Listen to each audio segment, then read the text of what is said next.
Good morning everyone. আজি মই আৰু মোৰ বন্ধুৱে সৰস্বতী পূজা বুলি হনুমান মন্দিৰলৈ গৈছোঁ সেৱা কৰিবৰ কাৰণে। চ' চাই থাকক আপোনালোকে। চলো। এতিয়া আমি টমটমত উঠি গৈ আছোঁ। চাওক হনুমান মন্দিৰ আহি পালোঁ। চাওক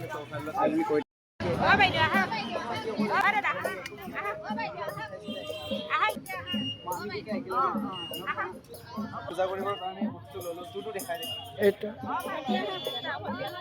এতিয়া ভিতৰত সোমাই গৈছোঁ, চাই থাকক। ইফালে ধুনীয়া ধুনীয়া ছোৱালী সৰস্বতী পূজাৰ কাৰণে সাজি কাচি ওলাই আহিছে।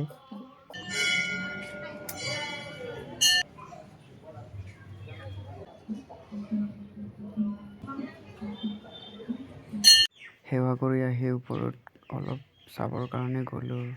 কি ধুনীয়াকৈ সজাই থৈছে। ৱাও, কি ধুনীয়া। অ' মাই গড। 360 ভিউ এটা দেখাই দিলোঁ আৰু আপোনালোকক। এইটো হৈছে শিৱলিংগ বুলি কয় নেকি, মই নাজানো বাৰু।